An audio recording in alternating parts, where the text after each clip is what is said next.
요즘 실버서지라는 말 들어보셨나요? 말 그대로 은 가격이 폭등하고 있다는 건데요. 이게 정말 심상치가 않아요. 한때는 금의 그림자에 가려진 2인자 신세였는데 이젠 금보다 더 빛난다 이런 얘기까지 나오고 있거든요. 오늘 도대체 왜 이런 일이 벌어지고 있는지 한번 제대로 파헤쳐 보겠습니다. 오랫동안 안전자산의 왕 하면 당연히 금이었죠. 이건 불변의 진리 같았잖아요. 그런데 요즘 분위기가 완전히 달라졌습니다. 바로 이 은이 금의 자리를 위협하면서 새로운 주인공으로 떠오르고 있는 거죠.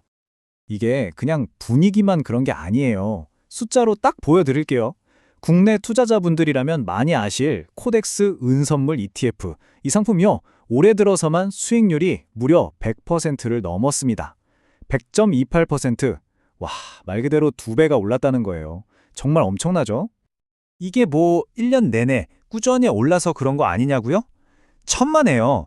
최근 기세는 더 무섭습니다. 자, 이 그래프 한번 보세요. 최근 딱 한 달 수익률만 비교해봐도 은 ETF가 금 관련 ETF들을 그냥 압도해버립니다. 차이가 어마어마하죠? 도대체 무엇이 이런 엄청난 실버 러쉬를 만들어내고 있는 걸까요? 자, 그럼 그 첫 번째 이유부터 한번 살펴볼까요? 의외로 해답은 아주 익숙한 곳에 있습니다. 바로 전통적인 금융시장의 가장 큰 변수 중 하나죠. 금리 인하입니다. 이게 무슨 말이냐면요. 아주 간단해요. 중앙은행이 기준금리를 내리면 우리가 은행에 돈을 넣어둬도 이자가 거의 안 붙잖아요. 채권도 마찬가지고요. 매력이 뚝 떨어지는 거죠. 그럼 투자자들은 어떻게 할까요? 이자도 안 붙는 거 말고 차라리 가격 자체가 오를 만한데 투자하자. 이렇게 생각하게 되는 거예요. 바로 금이나 은 같은 실물 자산으로 돈이 몰리기 시작한 겁니다. 그런데 금리 인하가 전부는 아니었어요.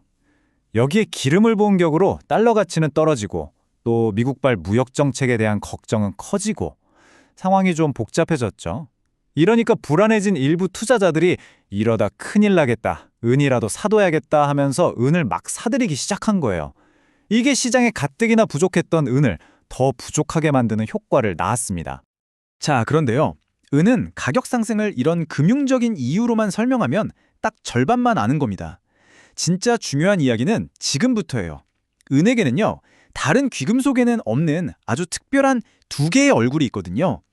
은은 그냥 반짝이는 금속이 아니라 현대산업의 피와 같은 아주 핵심적인 역할을 합니다.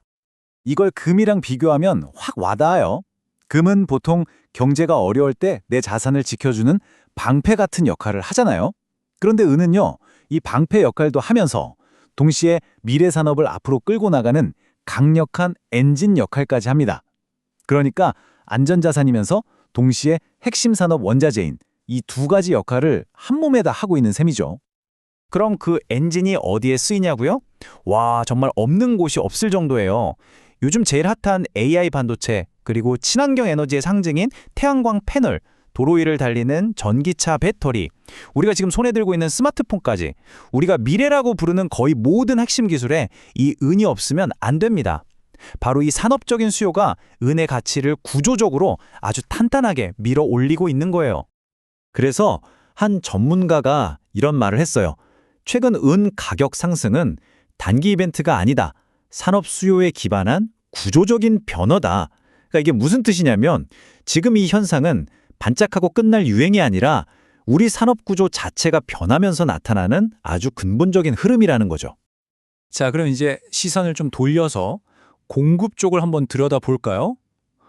아니, 이렇게 금융 쪽에서도 찾고 산업 쪽에서도 찾는 수요가 말 그대로 폭발하고 있는데 왜 광산에서 은을 더 많이 캐내질 못하는 걸까요? 그냥 더 파면 되는 거 아닌가? 이런 생각 드시죠? 바로 여기에 아주 결정적인 문제가 숨어 있습니다. 은이 채굴되는 방식 자체에 근본적인 한계가 있거든요. 이게 바로 공급망에 아주 심각한 병목 현상을 만들어내는 주범입니다. 이게 정말 놀라운 사실인데요. 우리가 쓰는 은의 대부분은요, 은 광산에서 주인공으로 캐는 게 아니에요. 구리나 납 아니면 금 같은 다른 금속을 캘 때 꼽사리로 같이 나오는 일종의 부산물이라는 겁니다. 그러니까 은 생산량은 스스로 결정되는 게 아니라 다른 금속 생산량에 완전히 달려있는 구조인 거죠. 자, 이 차트를 보시면 이게 확 와닿으실 거예요. 전 세계 은 공급량의 무려 80%가 다른 광물을 캐다가 나오는 부산물입니다.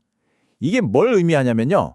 아무리 은 가격이 하늘 높은 줄 모르고 치솟아도 정작 굴이나 납에 대한 수요가 없으면 은 생산량을 마음대로 늘릴 수가 없다는 거예요. 공급이 수요를 전혀 못 따라가는 아주 비탄력적인 구조인 거죠. 바로 이런 구조적인 문제 때문에 전문가들은 앞으로도 수요가 공급을 계속 앞지르면서 무려 5년 연속으로 은 공급 부족 사태가 이어질 거라고 보고 있습니다. 자, 그럼 정리해 볼까요? 수요는 금융과 산업이라는 두 개의 강력한 엔진이 막 끌어당기고 있는데 공급은 구조적인 문제 때문에 꽉 막혀 있는 상황. 그럼 앞으로 금 가격 과연 어떻게 될까요? 시장 전문가들의 전망은 한마디로 굉장히 뜨겁습니다. 주요 기관들은 내년에 온스당 45달러에서 70달러, 많게는 80달러까지도 보고 있고요. 이게 현재 가격의 거의 2배에 가까운 수치죠. 여기서 끝이 아닙니다. 좀 더 길게 보면 2027년이나 28년쯤에는 100달러까지 갈 수도 있다. 이런 정말 파격적인 전망까지 나오고 있는 상황입니다. 그러니까 이 모든 걸 종합해보면 딱 그림이 그려지죠.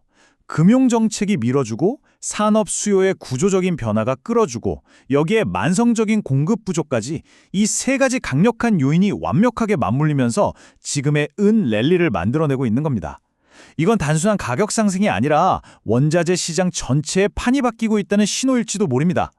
자, 이렇게 오늘 긴 이야기를 나눠봤는데요. 결국 이 모든 분석은 딱 하나의 질문으로 이어지는 것 같습니다. 전문가들이 이렇게 추가 상승을 예측하는 지금 여러분의 포트폴리오에는 은이 담겨 있나요? 금의 그늘에서 벗어나서 이제 스스로 빛나기 시작한 은의 질주가 과연 어디까지 이어질지 정말 흥미진진하지 않나요? 오늘 이야기는 여기까지입니다.